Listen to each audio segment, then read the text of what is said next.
What's up? Oh, this is Taylor on Forte Catholic. I have a cold and I can't talk, so I definitely couldn't do the what's up. For about 15 seconds before the show started, I was just hacking, and then we all just laughed at me trying to do my intro, and I can't do it. Welcome in. Today is going to be great. In the first segment of the show, we're doing what we planned to do at the end of last week's show and didn't get to. That'll be fun. Then we have two guests today. This works out perfectly because that means this is the only segment that I have to talk the whole time. The other two segments, I just ask questions and shut up. Which I don't know. I enjoy it today, but Sam enjoys it every day. I mean, what? It's nice. What? It's nice. Sam, you have like abdicated your title today. You're like not. What are you doing? I'm trying to use my context clues as to what abdicated. You have a role. It has something with my abs. I don't know. No, I'm not talking about your abs. I'm confused. You have a role in this show. What's your job on this show? I am the producer of Forte Catholic. Yes. And what are you doing tonight? I am in the studio. Yes. I am next to the producing things, kind of helping Mackenzie produce the show. No, you're working on homework or it's something. It's true. I'm mostly doing homework. You're really here so that when I cough, somebody else can talk. I can talk. There it is. Saving the day. That is you, Sam, saving the day. Yeah, so, I guess you can't really depend on me because I don't usually talk. Is it like Super Sam? You don't talk. Super Sam? Super Sam! Oh, okay, here's a real question. Okay. Are either of y'all Dragon Ball Z fans? No. No, but Joey is. I wasn't either, but like you know what Super Saiyan is, right? Yes, I was saying the same thing. Super Saiyan is like when they're like regular, and then when they go Super Saiyan, like their hair gets bigger and like their arms get bigger, and they're like it's like their superpower, right? Oh. Here's the thing. I haven't watched it enough. I don't think this happens, but like if I went Super Saiyan, would I just grow hair? Maybe. Maybe that's the trick. I just need to go Super Saiyan, and then I'll have hair again. The question is, how do you do that? Do you have to just like get angry, or is there like a villain? You have to like yell and shake your fists and like flex all the time. Oh, welcome to Forte Catholic. What's up?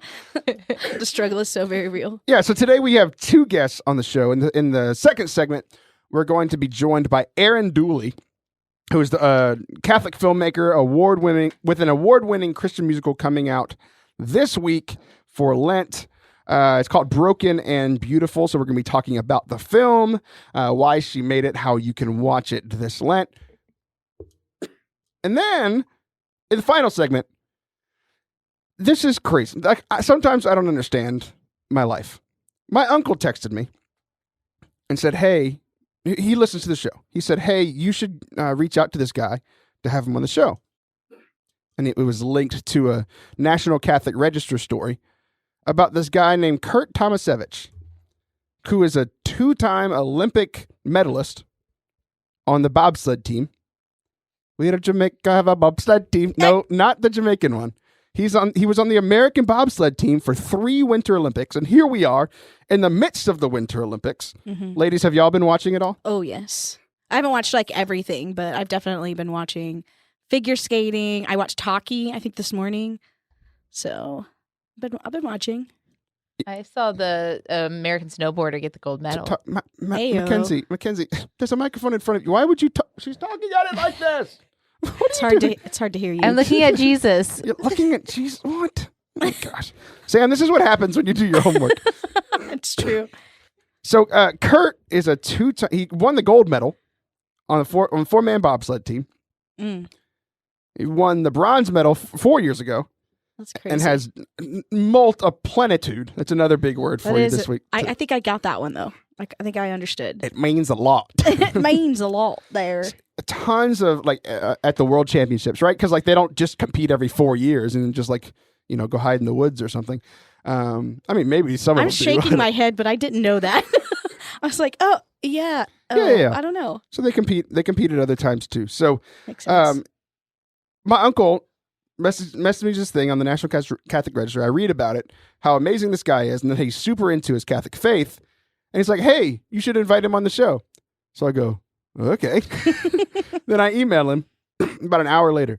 Within another hour or two, Curt, the Olympic medalist, is like, yeah, sure. I'll come on this week. I'm like, that's amazing. So I sent my uncle back, like, all caps, like, he's coming on the show. And it was like, what, like on the iMessage thing where you can like send it with lasers and whatever and like shakes your phone. Oh. I was so excited. I didn't know that was a thing. Yeah, that's because you're a loser and have Android. Hey, Android, all the way. Those two things are different, by the way. What? You're a loser and you have Android. I'm just kidding. It's because you have an Android. Okay, so that's today's show. That's a wrap. We're done. I can't talk anymore. I'm just kidding. That's what we have on the docket for today. Last week, I wanted to get into this because I've talked about it on the show before that I'm in this men's Bible study that on Mondays we meet out for lunch. We talk about life for about 40 minutes, and then we study the Bible for about 7, and then we go our separate ways, right? And we all, sometimes it's 20. I'm giving us, it's pretty much exactly how I said it, right? But it's fun. We're all living life together, and we always look at the gospel reading for the fall, like that next Sunday, right? That's a pretty typical thing to do in Bible studies. Mm-hmm. And so I looked at this one, and I'm actually kind of glad. I meant to do it on last week's show. I'm actually kind of glad that we didn't get to it, because I want to see if anybody else is as crazy as I am and read this the way that I did. I showed this, like, what I've found in this gospel that you all heard on Sunday. Right. Except for you sinners that didn't go. Dun, dun, dun. Somebody's listening that had the flu. It's like, oh, shut up. I had the flu. I'm not mad at you. I'm just mad at JP. JP didn't go to Mass, I think. I don't know. Maybe he did. JP. Never mind. I'll have to tell you that later. Listeners don't care. Hey, JP. So here's the gospel from this last weekend. I want to see how many of you are crazy enough to have read it like I did. Here's the story from Mark chapter 1, which, by the way, that's the first joke. Okay, so Mark chapter 1. A lot of people believe that Mark was the person that actually wrote the book as it was being dictated by Peter, like Peter the apostle, right? So like a lot of things point to that. Some people think that's happened. Like, you can believe if you want or whatever, but a lot of biblical scholars say that that's what happened. And Mark, of all the gospels, is the shortest and the most, like, to the point. Like, there are no transitions whatsoever. He's just like, this happened, and then this happened, and then this happened. Jesus was born, and then he talked, and then he died, and then he rose again, and then it's over. It's like, wait, what, Mark? That was so fast. So Mark starts like this. It literally starts, the beginning of the gospel of Jesus Christ. It's like, you could have just started, like we know that. It's like in The Office. What did you do today? Well, I woke up. Well, yes, I know that. Like, you don't start there. Very smart. I always very smart. do that. So it starts with John the Baptist, the baptism of Jesus, the temptation of Jesus in the desert, beginning of the ministry, calling his disciples, curing a demoniac, curing Simon's mother-in-law, other healings, Jesus leaves Capernaum, the cleansing of a leper. That's chapter 1. he was taking care of business. Every day. Oh, man. Don't sing today, Taylor. So it's like John had been arrested. Jesus came to Galilee proclaiming the gospel of God. He saw Simon and his brother Andrew. So, like, here was, I in the middle of this Bible study, I started reading, like, Peter was he was our first pope. Amazing man, did amazing things. Mm-hmm. But throughout the Gospels, like, kind of a bumbling idiot, right? Like, he would say something amazing, then I have to, like, be like me and put his foot in his mouth because he said something stupid. It's right. Like, hey, he said something awesome. And then now Jesus is calling him Satan. Like, get behind me, right? So I like reading Mark's Gospel as, like, simpleton Peter, right? So I'm going to try to get through a leper came to Jesus, kneeling down, begged him and said, if you wish, you can make me clean. Okay, I'm not going to read it like that anymore. Leper came to Jesus, which, by the way, leper story. When I was in college, when I was a freshman in college, So my friends were seniors, and they would do ministry like abroad, right? Mm-hmm.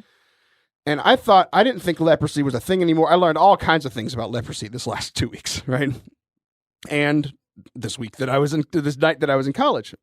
They were saying we went to go do ministry overseas, and we were sharing the gospel, and we would visit these leper colonies. For 45 minutes, I thought they were saying we were going to visit the leprechauns. That's what I thought you said. Exactly. I started laughing. That's the thing. I thought, so for 45 minutes, they're like, oh yeah, and then we went to the leprechauns, and we were healing them, and we were ministering to them. Making them tall. We're like, what do you do? You heal a And I'm sitting there, leprechaun. everybody else in here is like, oh, like crying from these amazing stories, because obviously they're talking about like God healing these lepers in this leper colony, right? Right. And I'm just sitting here like, leprechauns aren't real. Like, what are you guys talking about for 45 minutes? So here's the deal. Here's the gospel from this last Sunday. Let's see how well you were paying attention. A leper came to Jesus and, kneeling down, begged him and said, if you wish, you can make me clean. That's probably what your homily was about right there, right? If you wish, you can make me clean. Like asking God for whatever you need, and he will give it to you, right?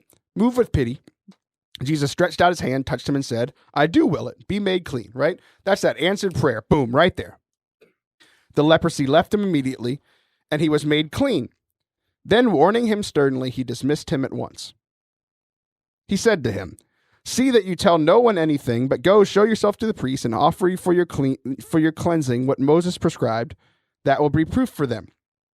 The man went away and began to publicize the whole matter. He spread the report abroad so that it was impossible for Jesus to enter a town openly. He remained outside in deserted places, and people kept coming to him from everywhere. The gospel of the Lord. Like, okay, that's what we heard. Mm-hmm. The little part that I think most people missed, that I missed until this Bible study. Here's what happens. Just going through things that, step by step. Leper comes to Jesus. Mm-hmm. Says, I want to be made clean. Jesus says, okay. He heals him. Then he warns him sternly and dismisses him. What do you do when someone dismisses you? You leave. Right. Then Jesus says, hey, don't tell anybody about this. Then the guy tells everybody. You know why? He wasn't there. I can just imagine Jesus. It's this whole thing called the messianic secret, right? In the Gospels, where it's like, why did Jesus not want people to tell, right? And it's this whole thing that you could study. Like, we're not going to do that tonight. But I just think it's hilarious. Like, Jesus didn't want people to tell. I feel like in this moment, and this is like one of those things where like everybody else was just getting this holy moment during the Gospels. Like, oh yeah, I just need to tell Jesus what I need and he'll make me clean. And I'm just like picturing Jesus going, oh crap, I didn't tell him not to tell anybody. Wait, come back, leprechaun. That's all that was going through my head. I'm choking. Like in the distance, like yelling out, it's like, buddy, hope you find your dad. It's like really soft, and the guy's like, what? I don't know, and like keeps going. Tells everyone. You won't believe what just happened. Oh yeah, I forgot. Go tell the people about Moses or something. Oh dang it, he's gone. All right, so that leads into the last little thing I want to talk about here in our first segment today. 2 weeks ago, and in last week's show, I was talking about when I went to the Impact Institute for Leadership, this thing that Jim Beckman has been putting on, our good old friend Jim. And we did this thing called Unbound Prayer. And like I've talked about it on the air before, like one of the things that I struggle with is like constantly going to prayer, right? Like where, and I was just telling them, I was like, you know what? I'm just tired. I've been praying daily, or at least trying to pray daily for 15 years at a minimum, right? Like wash clothes for 15 years every day for 30 minutes. Like that's going to get boring and tiring at some point, right? Like at some point there's some difficulty to that daily prayer, right? And I was praying through this and like trying to find the reasons why. And one of the things was, I think like most people, I have asked for something in prayer and not gotten it. It's like, well, in every situation, like what do you do with that, right? Like you have to sit with that. You have to, there's those things like, God has a plan and his ways are above all our ways, which are absolutely true. But in the moment, you're like, what the heck, man? Like, I didn't get what I wanted. Like, if we're being real with ourselves, we're being real with God. So I think a lot of times if we ask for prayer and we don't get it, or if we're getting tired or whatever, we can stop believing in the power of prayer, right? We can know it intellectually. I know that prayer works. I know it from my own life where I've seen prayers answered. I know it from the lives of saints. I know it from the lives of friends. I know that prayer works, but so often we can get clouded and start to believe that it doesn't, right? So I was kind of struggling with this a couple of weeks ago. And I tell you what, man, that God guy, he showed up, right? So here's the deal. These 3 people that were praying with me, at the end of our prayer, we spent like an hour, this whole Unbound things, this whole process, right? And then we pray, and they pray over me and all these things. Then all 3 of them like say like, hey, I think the Lord is telling me to tell you this. I have no idea why, right? And one of the things that one of the ladies said was like, for some reason, I'm seeing this image of Noah's Ark. I don't know why. And I was like, I mean, is it going to rain tomorrow? Like, what are you trying to say, right? And she says, Noah's Ark, and I'm getting the olive branch. Like sending out the dove and getting the olive branch back, right? And it was this, and she's like, I don't know what this means. And I said, oh my gosh, I know exactly what it means. Like, I've been in this time of where I feel like it's flooded, right? Where I'm in the ark, I'm surrounded by these animals, right? People that work with me don't take that personally. Sam and Mackenzie. I'm surrounded by these animals, right? And like, what is Noah done? Like, imagine his thoughts throughout that whole thing. Like, what's going to happen next? And he keeps sending out these birds, and there's a lack of hope. But then he sends out this dove. It brings back life, right? It brings back a part of a tree, and he has hope. He's not out of the flood yet. The flood's not over. But there is hope that it's going to dry up and that there's going to be sun on the other side. So that was my answered prayer. Prayer is real. Let's pray some this Lent. Let's do that. Guys, we will be right back with our first guest, Aaron Dooley.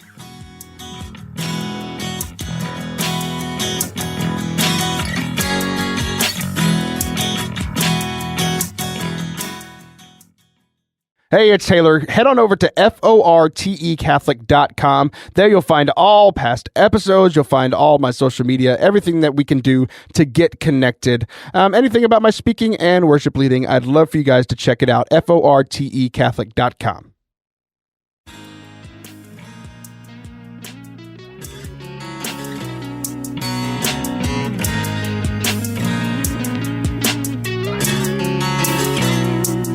Welcome back to Forte Catholic. This is your host, Taylor Schroll. Our first guest today, I met in the good old Catholic Creatives group on Facebook. Her name is Aaron Dooley. She's a Catholic filmmaker with an award-winning Christian musical coming out this week. Came out on Ash Wednesday. So, Aaron, welcome to the show. Thanks for having me. Yeah, it's great. It's great to have you. So, the thing I love about this Catholic Creatives group is that it's all these creative people that I get to like kind of crash the parade, right? So we've talked about this before where it's like all these amazing artists, you know, people painting amazing things and making films like you. And I'm just a dope with a microphone. And for some reason I get included in the group and you're making these amazing movies. So why don't you tell us a little bit about this film, Broken and Beautiful? Just give us a little intro into the film. Yeah, it is a Christian musical. It uses contemporary Christian music that people would hear on the radio, and I wove the stories.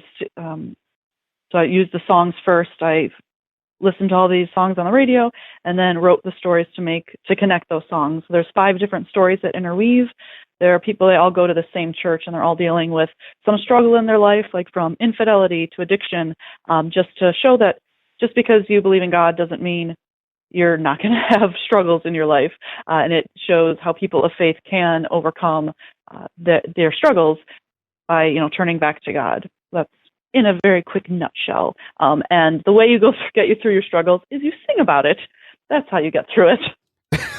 That's awesome. I didn't pick that up in the trailer. I watched the trailer couple weeks ago, whenever we got you booked to come on the show. I watched it again today, and I didn't see that that was going to be the ending of the film, that we're all just going to sing together and it's going to be great. But I really love like how you are really getting into some nitty gritty kind of things. You said that it's all based around this one church, right? This one congregation. And there are these storylines of all these people interweaving. What are some of the things that they are struggling with? Well, the head of the church is a pastor. He's very young and not very good, which he knows. He's very insecure and just pretty inept. So he is struggling with that. There is a couple that is the wealthiest couple in the parish, and they are struggling over the course of the film with how they what is the role when you do have money, how are you supposed to use that, and their sort of lavish lifestyle. They're finally realizing, how does that line up with their faith. There's a newcomer to the church who has a sordid past, and she's trying to seek forgiveness. She's looking to the church, hoping that everything she sort of heard about a church, about Christ, would be true, and kind of keeps hitting some stumbling blocks with the people. And then there's a couple that's, each working a couple of jobs, trying to make ends meet, and they're drifting apart. And then another couple who's also kind of two ships in the night with their kids and with his work schedule. And he has an addiction to pornography. So that's kind of how that can affect a family, because, they have a teenage son. And that storyline is actually the first one that started the film in my head, because I think pornography is a terrible blight in our culture, and I wanted to look at it from a couple of different angles.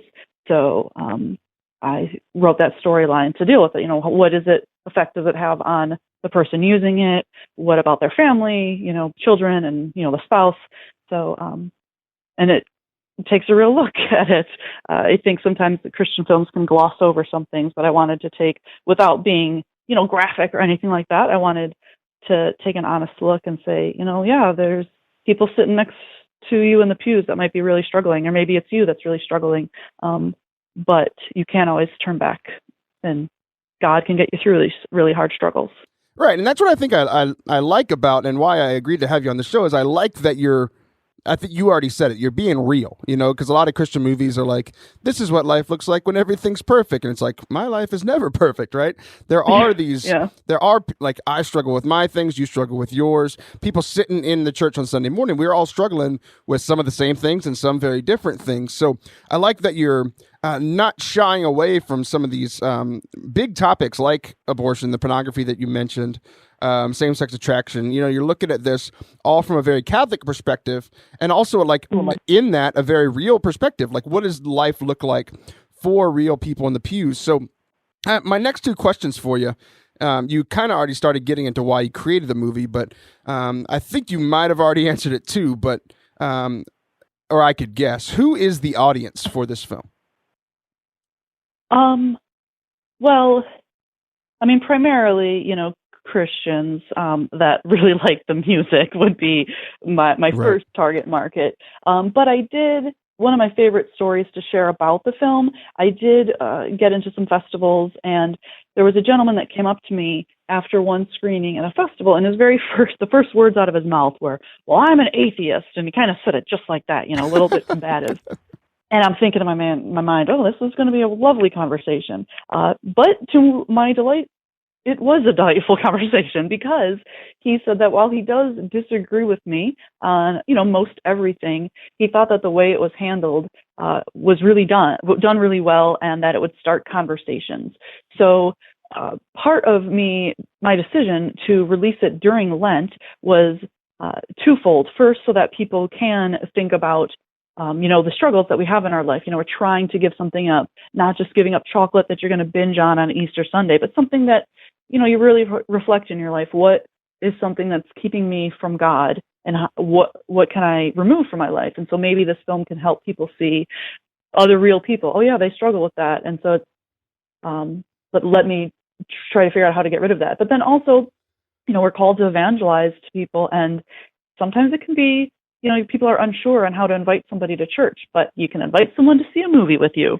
So if people invite people that have fallen away from the faith or that don't have any faith, come, let's go see this movie, and then you can talk about it, because these are very real issues that people are struggling with, and are things that can keep people from the faith, because people have a misconception on how particularly the Catholic Church views them. And, Catholics, we should be reacting to these things, giving the truth with love. And I think that people miss that with love part sometimes the way we articulate things.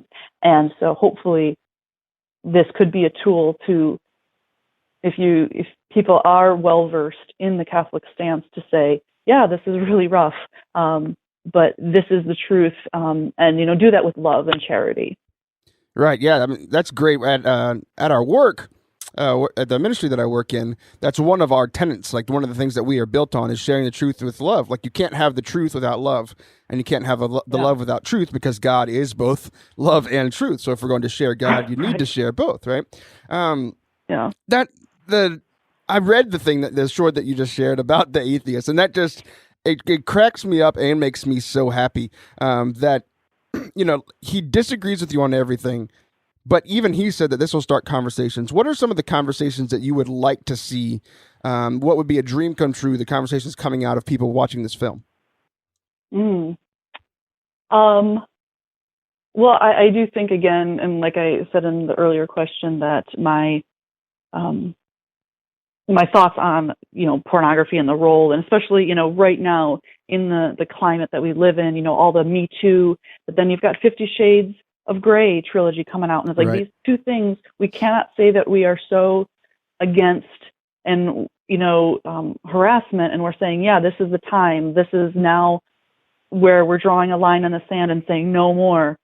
Oh, but then next week, come see this movie that glorifies this. No, we cannot have these things. And so I hope that for that topic, people can have some real conversations and say, look, we don't live in a vacuum. Things have effects on people, and there are real people behind, those faces that you see, and they're very damaged. And so I hope that for that storyline, people can, take a real look and think about what is the truth of pornography. And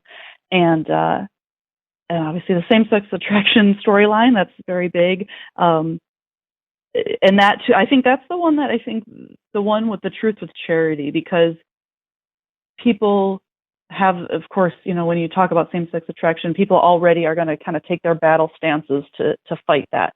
But what I tried to do was to show people, okay, these are some real people. Obviously, they're fictitious people, but these are real stories that I have heard, examples of, and how they've reacted. So you can't say that that's wrong, because those are real, like, these are how people respond. So I just, since they are, I just hope people have conversations and say, okay, without having the automatic response, without having like the soundbite. Oh, as soon as I hear this from that side of the camp, now I know my response is this, and they're not even listening to each other anymore. So I hope that the way that I come at each of these issues kind of lets people put their guard down a little bit to say, oh, I didn't actually think about it. Someone dealing with this hot button topic, but in a different way than I ever looked at it.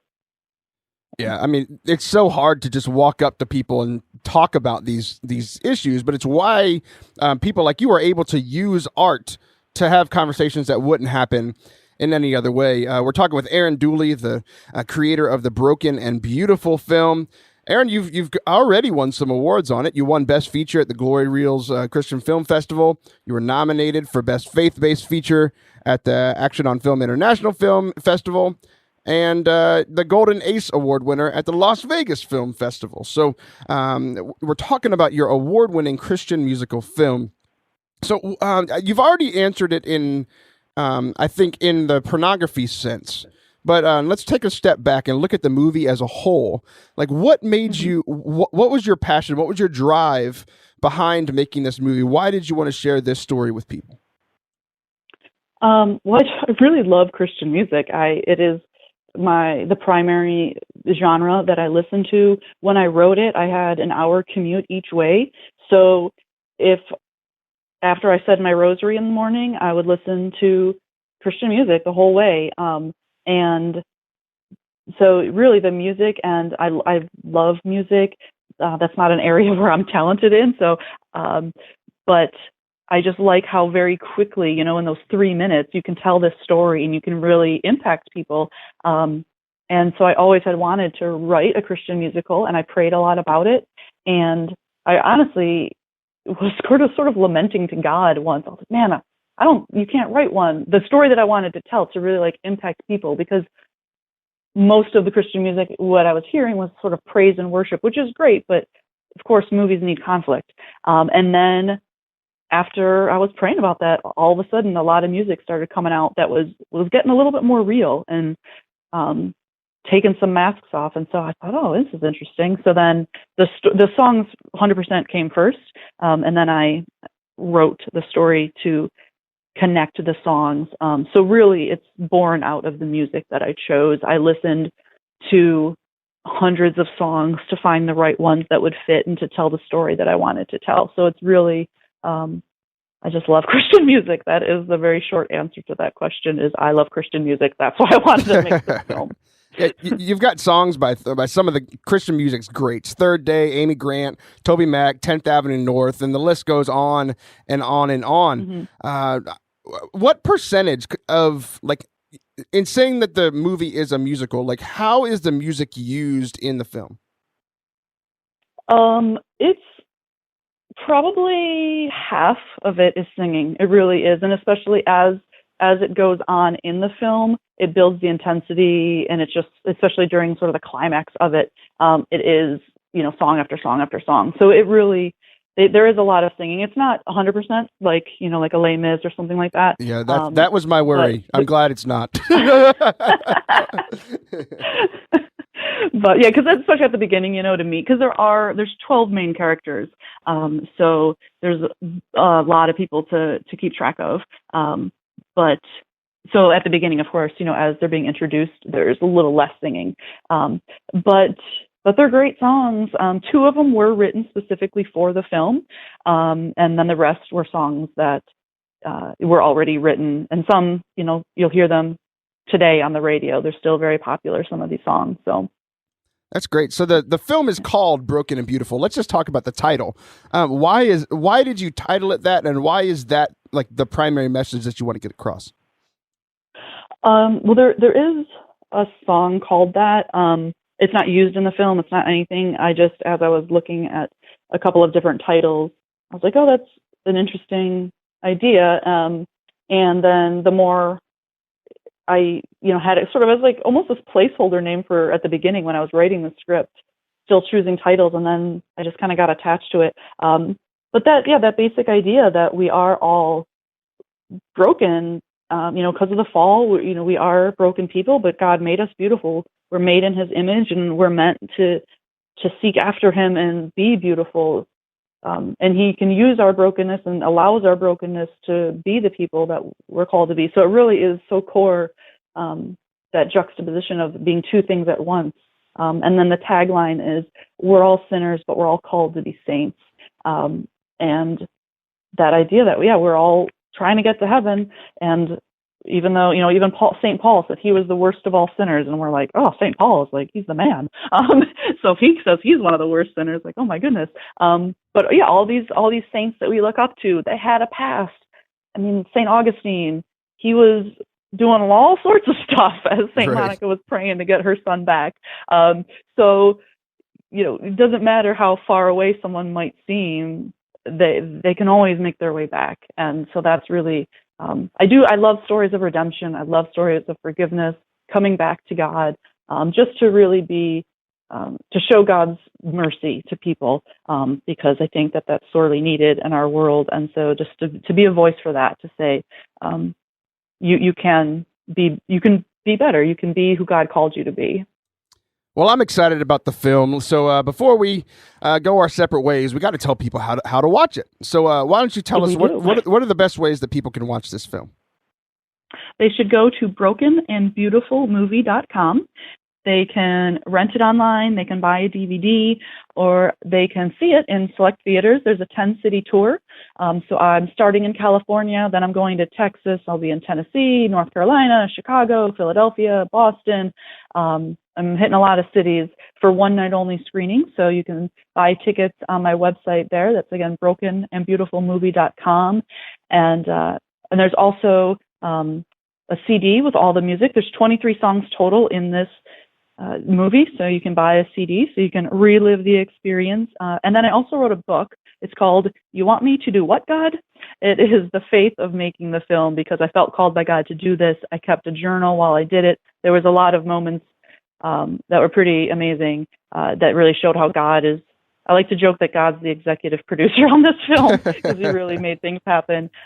So that book is also available on my website to see. It's kind of a devotional / testimonial. It's how my faith got me through making the film. And then it's also, each chapter has scripture and a couple of questions for the reader to think about how God might be calling them to do something in their life.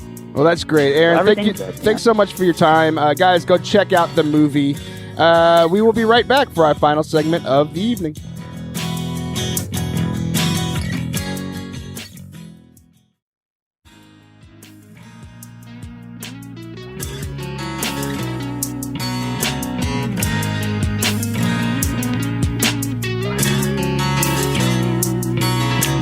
Welcome back to Forte Catholic.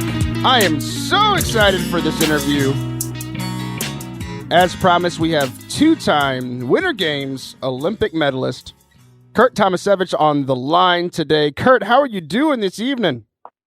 Doing excellent. Thanks for having me. No, the thanks is all from me to you, man. The fact that an Olympian wants to come agreed to come on my show just completely made my day. I texted my producer in all caps. I said, an Olympic medalist is coming on my show. So we are very happy to have you on.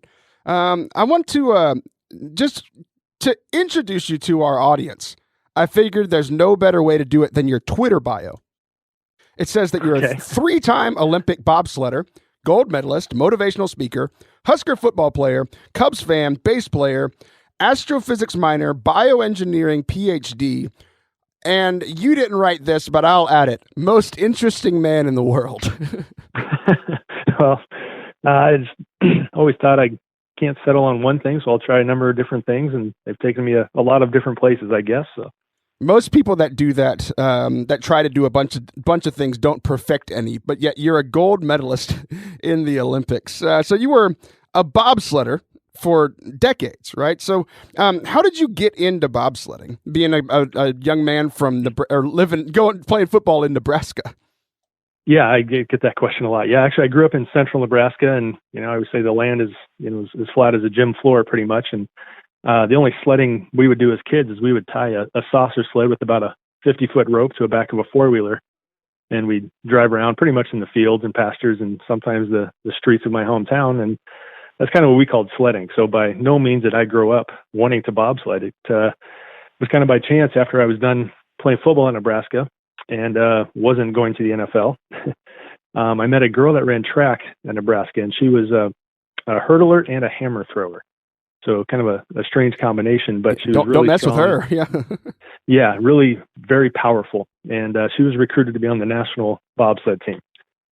And she talked to me about what the sport was like and kind of described the type of athlete that it takes. And I fit the physical description, I guess, height and weight and that sort of thing. And probably a little bit crazy too. So fit the mental description too, I guess. And so she talked me into trying out for the sport. And I guess that was September of 2004. So how do you even start learning how to bobsled? I'm so flabbergasted by all this. You're just like, pushing a cart around Nebraska, and then you're like, well, I'm going to go train to be a bobsledder now. Like, how do you start? Bottom line, to be a push athlete, you got to be strong, fast, and powerful. Experience helps, as you get into the sport, you can be taught how to push a sled. Initially it sounds like a pretty simple concept. You push for 5 seconds and you go for a ride, right?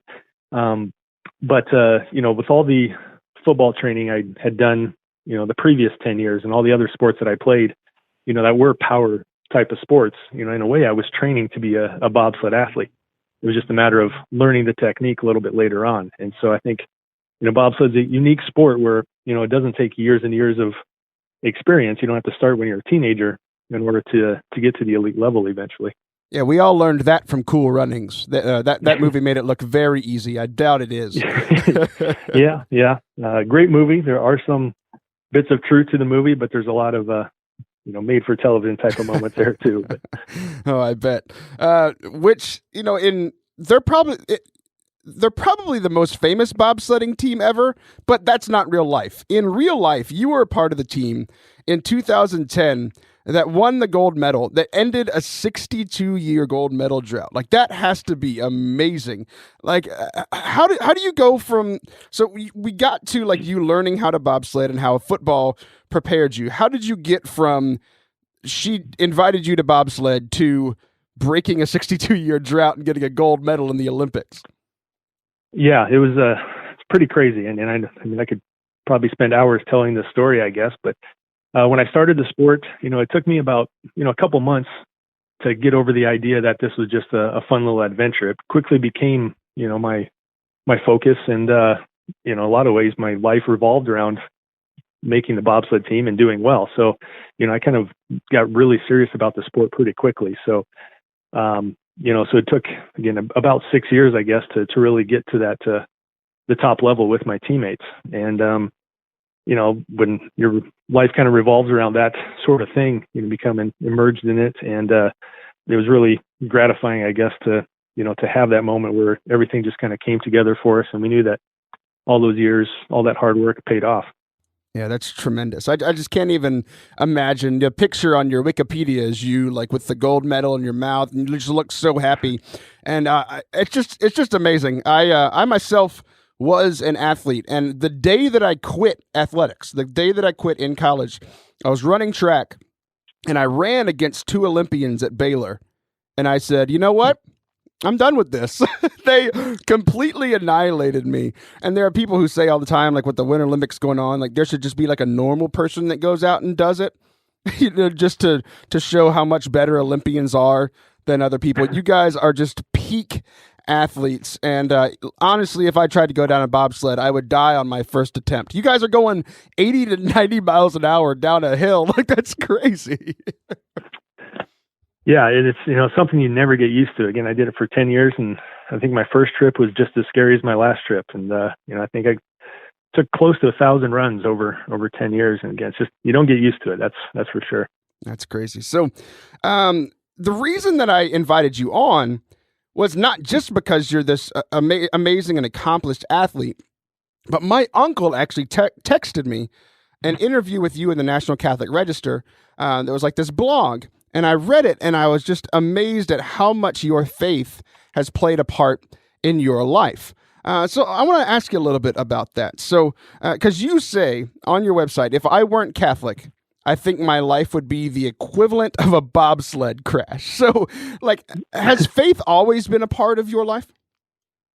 Yeah, absolutely. And I was very fortunate. My parents, we'd go to mass every weekend, and I was physically involved, very much. I was, always doing the right things, I guess. But, eventually I started asking, my own questions, why do we this? What is going on here? What does all this mean? And kind of, learn my answers on my own. And that, the true identity of what faith is. I wasn't just going because somebody told me to. I learned that, it is and was the truth. And so, I couldn't, separate that from my life completely, even though I was now taking this weird adventure of becoming a bobsledder. It was still part of who I was as I grew up too. So throughout your career, was it harder? Like, was it hard to keep up your faith while like pursuing being an Olympic athlete, or did your faith help you through that?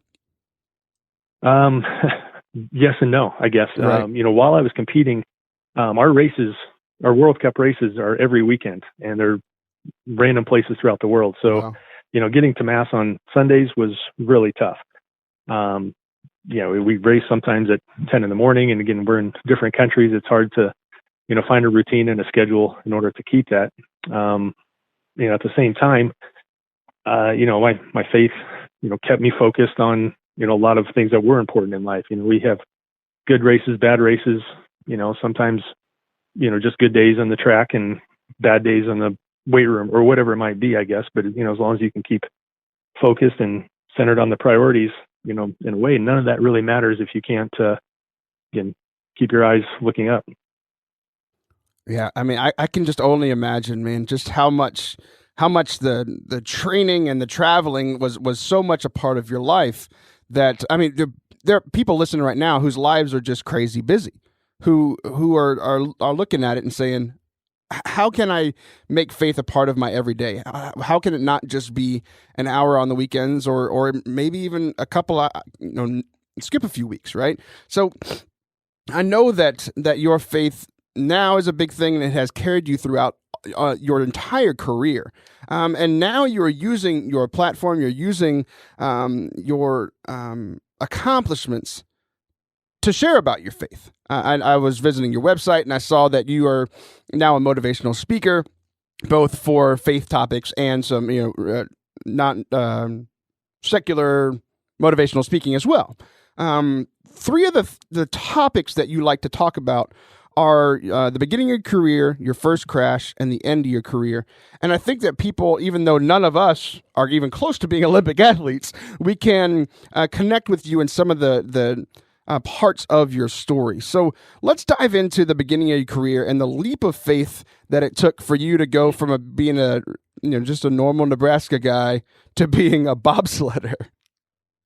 Yeah. At that time I was 23 years old, and most of my college football teammates and my roommates and friends, they were kind of doing what was expected of them. They were, getting jobs, marrying their girlfriends and, starting families and that sort of thing. And I just apparently wasn't ready to kind of follow that same path. And so, I got this opportunity to join the bobsled team, but, I'm not a real crazy outgoing guy a lot of the time. So this was a big step for me to try something new and move to a different part of the country and not know anybody. And, there's a good chunk of those first few years where I felt, pretty lonely and a little lost and, questioning what in the world am I doing, chasing this crazy, I won't say it was a dream, but this crazy adventure, I guess. So, I came back to my faith and, looked to God to answer those questions for me. And, was there a clear-cut answer? No. But, eventually the answer came to me that I was meant to do something like this. And that was exactly where I was supposed to be.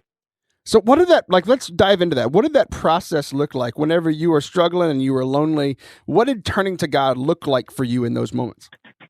It was, I won't say, I will say that I don't know if any of my teammates, when I first joined the team in my sled or just on the national team in general, were Catholic. And so it wasn't, and I didn't have anybody to really share that with either. So it was, even when I was, coming back to my faith and, reading certain scriptures or, certain devotional books or whatever it might be, instead of going to mass, I was trying to keep my faith that way. But, I didn't have anybody to share it with a lot of the time. And so, it wasn't easy, but, I was trying to, find ways to stay connected, even if it wasn't, physically going to church or, and that sort of thing. So, I have a good friend that's a priest that, I talk to quite a bit, and he, give me advice and, give me little things to do, I guess, and, readings that were, could be helpful and that sort of thing. So that's what I stuck with for the first couple of years, and, and then started to